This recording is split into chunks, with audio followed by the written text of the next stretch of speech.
Okay.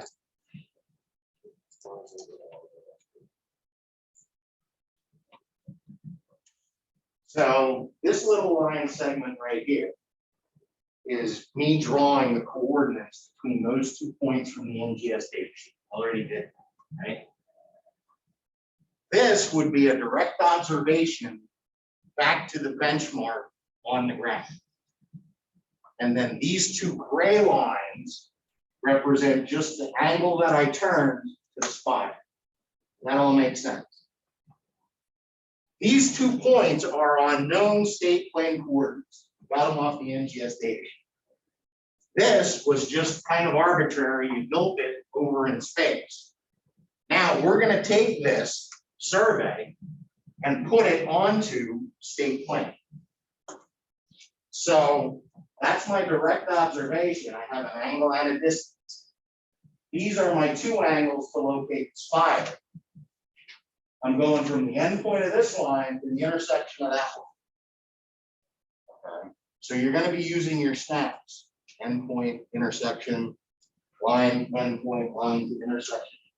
Right. So now, to do this, there's 2 commands you need to know. You need to know how to move, and you need to know how to rotate. All right. So the first thing we're going to do is move. Since you have hard coordinates and a location on that benchmark, you're going to hold one. Right? What you can do is initially check, okay, the distance. So if you list that line length is 125.46 feet. Everybody see that? Over on my survey, my observations, 124.85. So I'm a little off. Okay. But what I'm going to do is I'm going to hold the benchmark. Could I hold the middle of the line? I could. Could I hold the spire? I could. But what is the most accurate observation?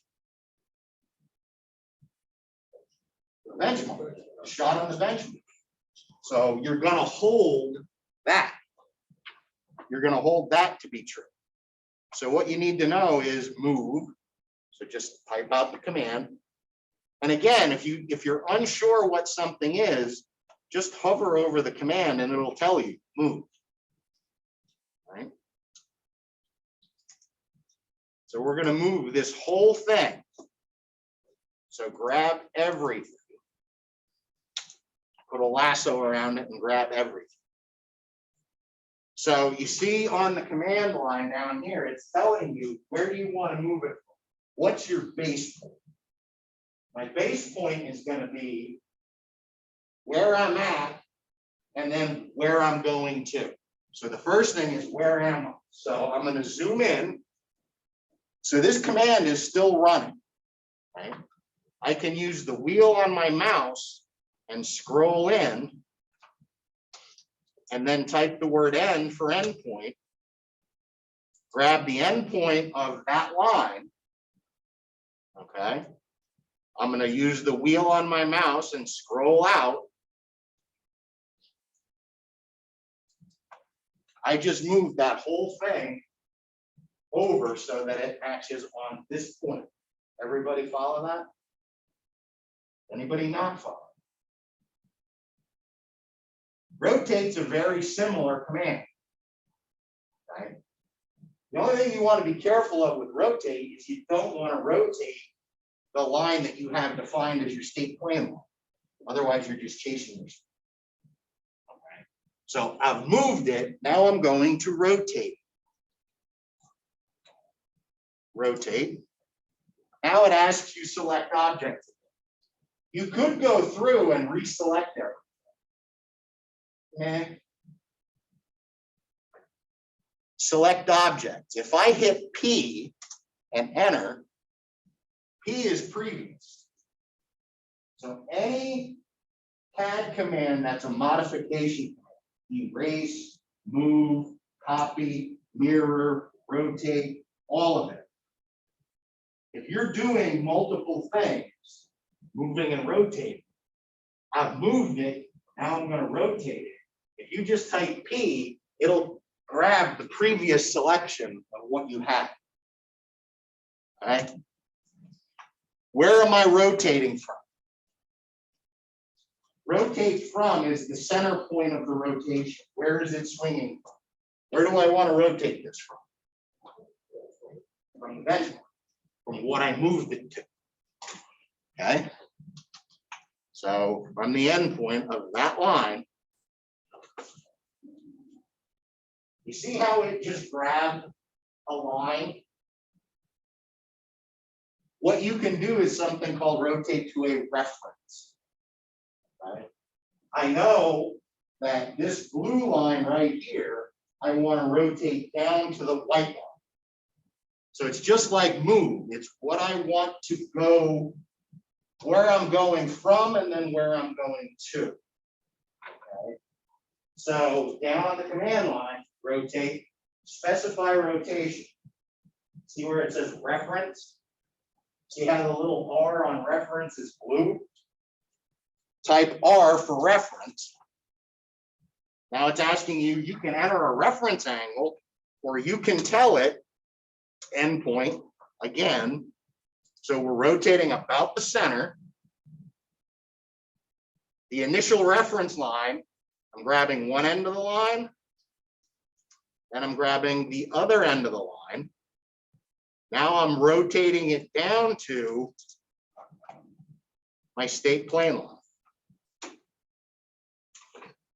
Everybody see what I just did? So I'm using my snaps inside of the command, rotating, but rotating by a reference. Now, my survey is on state plane. Each point in my traverse, if I do an ID,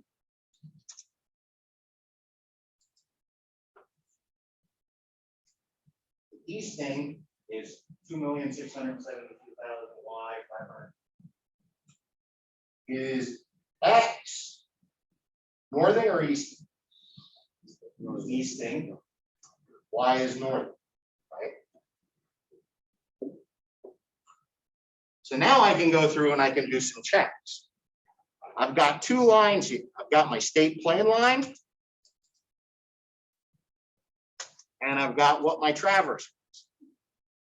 So I could take out my calculator and figure out that distance, or I could zoom in really, really, really tight.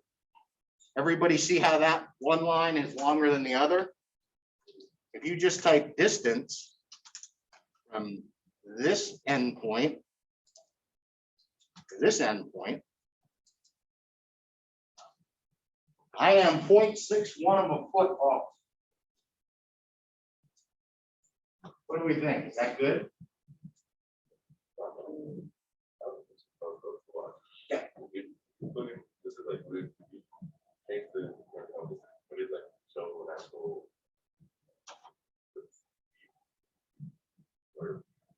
Is this in 3 dimensions? Yeah. Yes. Are you? Well, let me clarify. Civil 3D is 3 dimensions. Okay, but so far I haven't given it any elevation. Right now, everything is at 0. So we're going to talk about assigning elevations soon. But everything is just, everything that I've done so far is just horizontal angles and distance.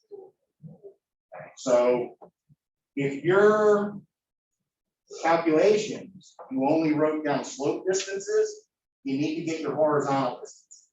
Because if you're doing this with your slope distances, is it going to close? I guarantee you.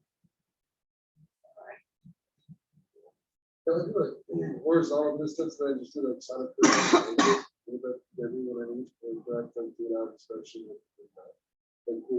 No. If all you've measured out in the field was slope distance, use your sines and cosines and get your horizontal distance. Yeah, but try to do it in like, try to do the line, like the lake tracks, like right, try to do the side of the angle that I want to. In this? Yeah, directly into it. Not that I'm aware of. Not that I'm aware of. Now, I haven't played around a whole lot with under survey. there's a traverse editor. So if you click on traverse editor, you can enter information in here.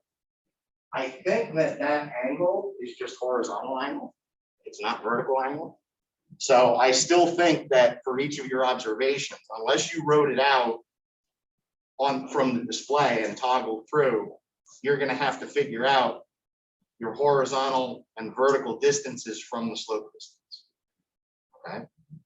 Here's So to like back up, what's the line from the benchmark to like the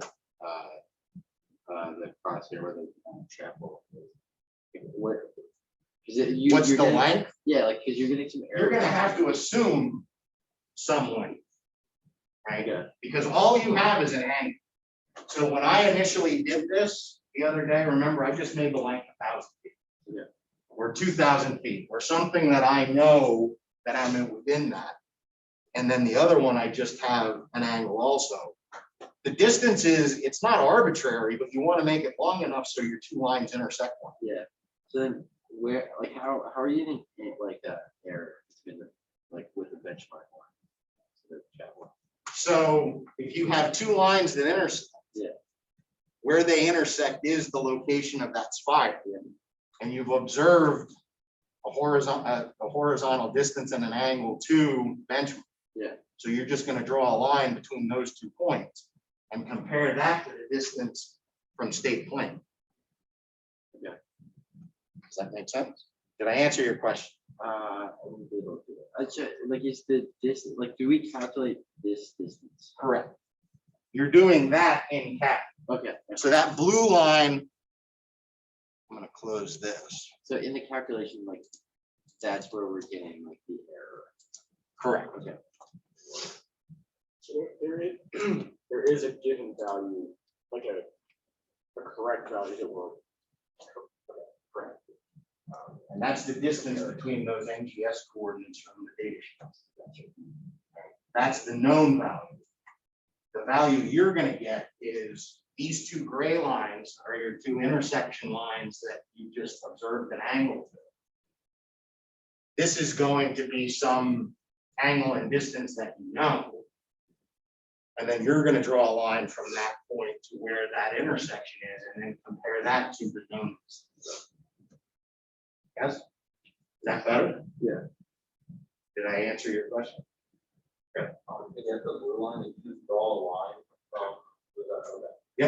But I used snaps. I went from endpoint to intersection. But yes, I just drew it in CAD. I know the known distance is that. Well, if you have, how do you know what the known distance is? If you draw the line like I did last time, create line by northing and easting. Right? It's drawing a line from a coordinate to another coordinate. Yeah. You give it a northing and easting, you give it another northing and easting, and it draws that line. So you find that northern east, obviously northern east benchmark, and then you find the northern east that you calculated for the spire. Well, there's a northing and easting published for the spire also. Oh, okay. There's a northing and easting for the benchmark, and there's also a northing and easting published for the spire. You have to select that in NGS, or just go back to, you know, my tutorial of plotting it. Just double check my numbers. I think I'm right, but I made mistakes. So the actual, which is the calculated benchmark length to the calculated, not the calculated, the actual spiral length, that's the blue. That's the length of the blue. In the drawing, in this drawing, Yeah. the white was from the known NGS data sheet. Okay. The blue was my observation. Gotcha. So all I did was, if you go in here and select something and right click and go down to properties, you can go up here to color and change the color of something. So you can make your known line a different color than your observed one. And you can make your two just angled lines that you're just locating the angle of the spire a different color to kind of keep things straight, so not everything is one color. We'll eventually get to the point where we're creating different layers. I don't know that I want to do that today. Everybody follow along so far? Okay. So then what you're eventually going to do is you're going to eventually set up on these points, and everybody knows kind of what the area around Martha looks like, right? Back here, I've got the deck, and there's this road that comes around here. There's a road that goes around here. And this goes on to the deck, or something like that. And then there's like big stairs out front, a road, sidewalks, a bunch of things, right? I'm gonna locate all that. I'm gonna take shots on all of that and get points for all of that. And then you're gonna draw a picture of all. If you do it with a data collector, you're gonna have a whole bunch of points. I'll show you what points are about in a second. When you take those observations, right, you want to be uber precise on the traffic, right? You want to locate the tip of the pole, bring the thing up, locate it. When you're doing topo shots or side shots, center of glass. You get the crosshairs on the center of glass, you take the shot, the person's holding the rod level. Like, you don't have to be as precise on side shots, because if you're within 0.2 of a foot on a sidewalk, does that matter? Probably not. You want to be a little closer on finished floor elevation building. Yeah, if you're going to give the architect finished floor elevation of 400 and you're off 0.2, you're off 3 inches. That would be. So depending upon what you're locating, you have to recognize how tight it needs to be. But for the most part, all of your side shots that you're going to take, with data collector, you're just aiming for the center of glass. You don't have to locate the bottom of the pole. You just aim center of glass, hit the button, record it. Okay, next thing, at the center of glass, hit the button on the next. Right? So that is kind of where this is eventually going. And I'll talk more about this. Any questions about it so far? Any questions about the moving and the rotating to get over to state plane? Just be sure you're using horizontal distances, not slope distances. People wanted to know where they should be precision-wise. Because you're going to have, for horizontal, you're going to have an interior angle closure and a distance closure, right? And you're going to have a vertical closure, right? So once you have your horizontal distances and your vertical distances, you can start setting points, right?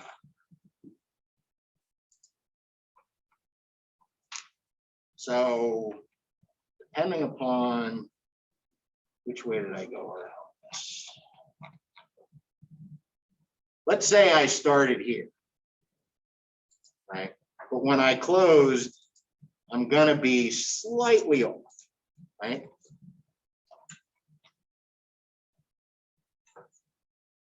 I can go around and check what my distance is just in fact, right?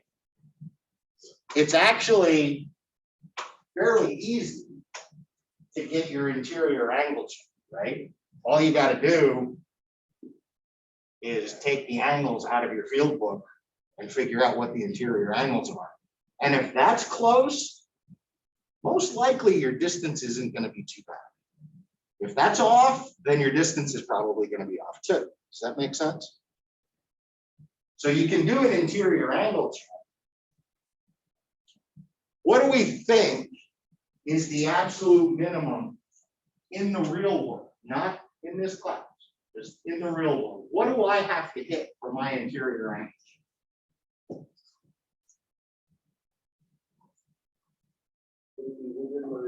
allowance of the machine. Right, so those guns downstairs are what they call 5-second guns. Or a 5-second inch. So every interior angle, you have a 5-second fluff. It could be one way or the other. Right? So if I'm off a total of 20 seconds, if I'm within that, I'm gold. In the real world, if I'm 25, 30 seconds, I'm taking it. If you're a minute off, if you're 2 minutes off, you might want to review something. Again, I'm kind of balancing in this class. I don't want to hold your feet to industry fire because A, you haven't had any practice with it other than this class, right?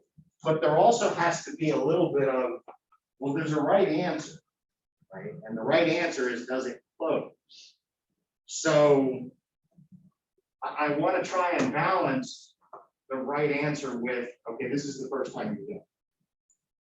So if the minimum in the field for this, for me, would be 20 seconds.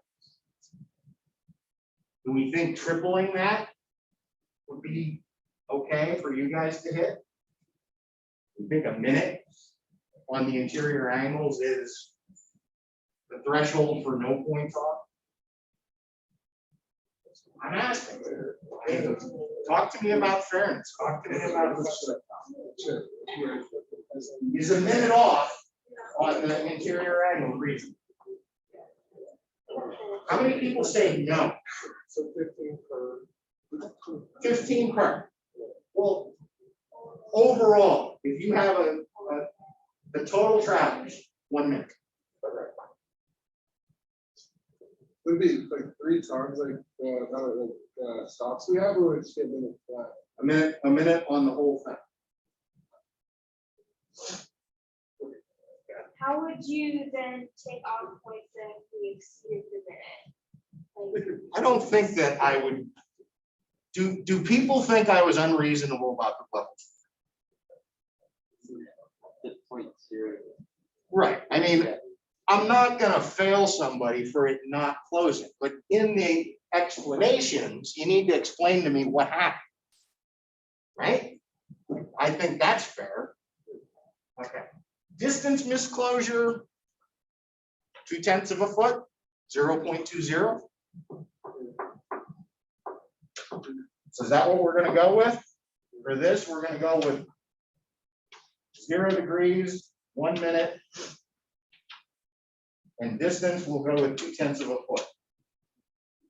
Nico, Also, just like 2 quick questions. One, for the gun, like the air itself, is that random air or systematic? probably a combination of both. And then like, my second question is like, for our group, really cold, so like obviously you're not doing that much, we're not shooting a ton. But for like a group that's doing right now, some groups across them, so they Right. all the way across the quad, they're shooting a lot. Right. What if like a minute flat, I guess, be like, it's more unfair to those groups, because they have more like. Well, turns. They're shooting across the quad, Appreciate it. but we're only talking about the closure of their traffic. Oh, wait, wait, wait, wait. Yeah, I was confused about that. Does everybody feel okay about the 0.2 of a foot? Does anybody not feel okay? Is it for both the horizontal distance and the elevation? Yeah, so 0.2 for both. Yes, no?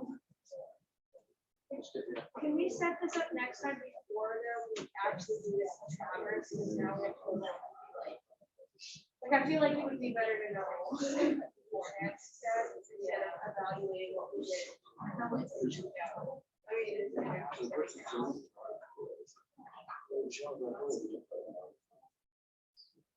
I'm not saying this is fine, I'm just saying that next time, is this gonna stay the case, because it's just very different now that we've already done it. Well, we're only gonna do this once. We're not gonna do this multiple times. So I agree probably.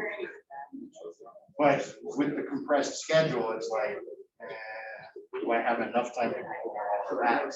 Yeah, it's like we did it and now it's like, should we have to redo it? Well, Whatever. Do you feel you have to redo it just based on this? I mean, I don't know, but I know, I was worried about how we do. Well, at the end of the day, you're not gonna know until you bring the data home and look at it anyway. Right? True. Let me know how far it is off and we can look at it. I think, And then I we think can go that from there. you're. 2 minutes? I don't know that I would redo. What is that? I mean, I don't think we have the time. Even with an additional week? I don't. Okay, so for this report, before I erase this, since I'm given another week, this is everything that I want in the report for the travelers. I want a letter of transmittal and a report per group. Okay, per group, not per individual. I want to cover intro and background section, theory, methods and equipment, observation data and results, conclusions. Future work is going to be the topo survey to locate everything or in existing features, and then the appendices. This is what I'm taking for closure errors, and I want this reported. Do you think the closures should be reported in results or in conclusions? Does it matter? Results, we talked about it. Right. I would include it in results and then talk about it in conclusions. Is my 2 cents. I'm not going to take points off for it being in one place right now.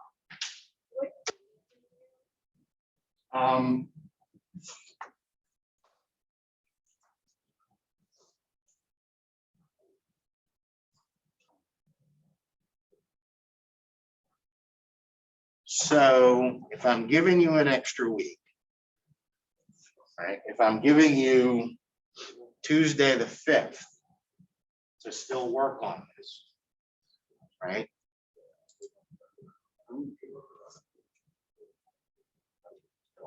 Do 10, 12?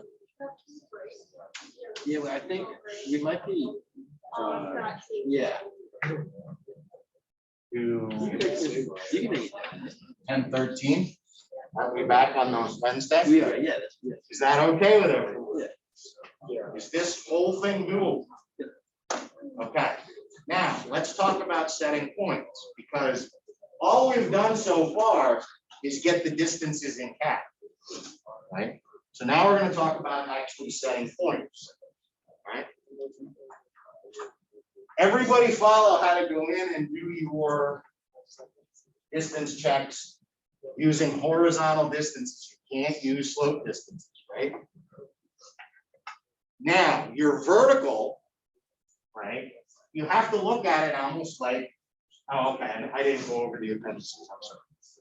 Appendices, your raw field notes, that should be in there. A sketch from the field book. You should have a sketch in your field book of where your traverse points are and what your numbering is.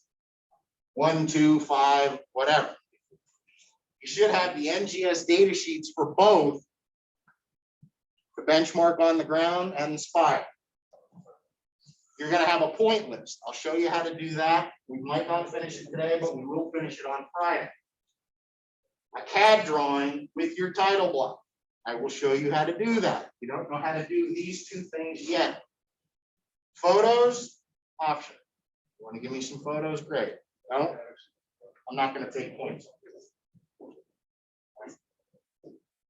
So now let's talk about setting points. Well, what are points?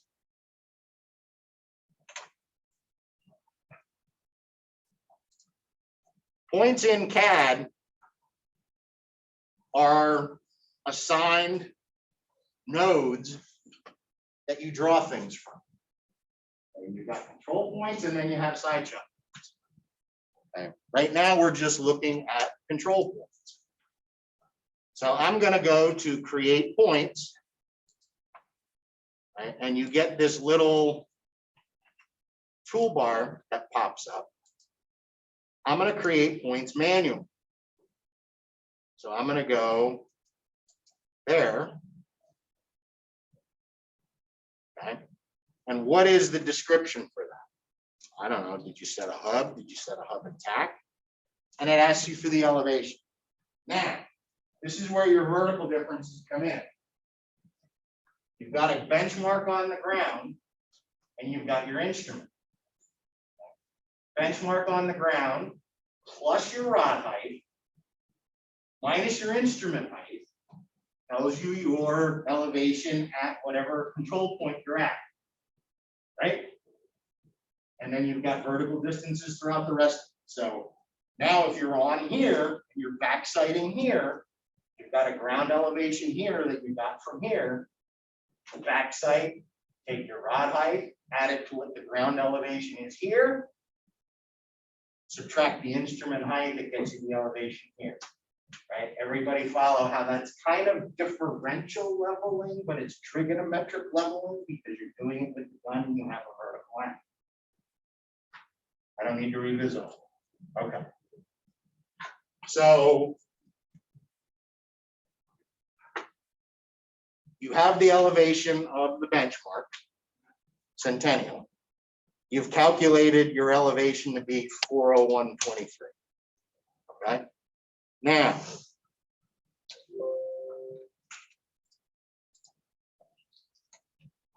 this point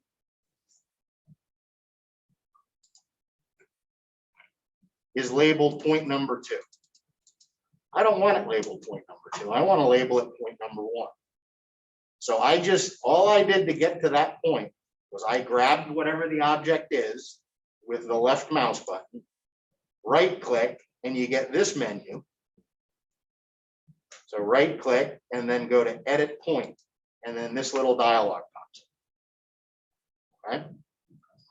And it gives you the elevation point number north and east. Now, I don't like how this appears. So what I want to do is I want to change the style of it. So if you're starting from the base drawing that I gave, everything in Civil 3D has styles. Points, contours, profiles, everything. So, like I said when I started this, you've got CAD and you've got Civil 3D. CAD doesn't have this Civil 3D stuff. Civil 3D is styles. Okay. So if I right click on this again, right, if I go to properties, I get this dialog box. See where it says point is point number 1, it's a hub. See where it says style default, right? Let's say I don't like that. I want to make it basic, or I want to make it benchmark, or I want to make it something else.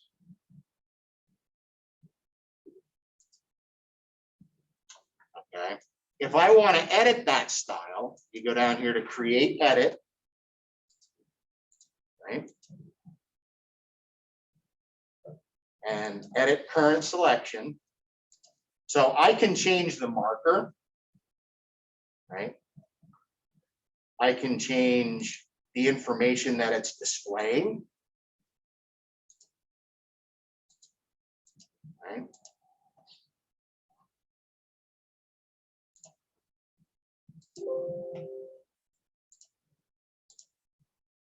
Same thing with the label.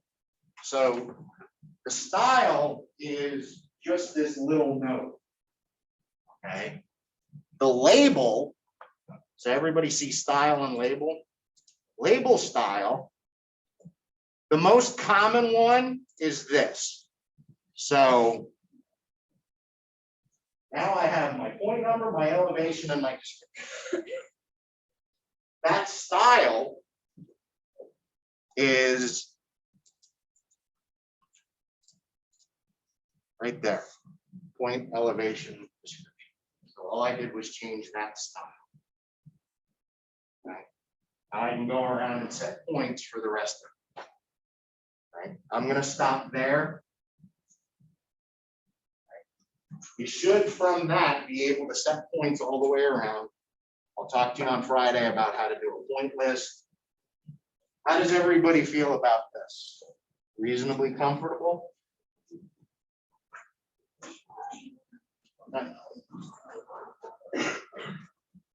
Thank you.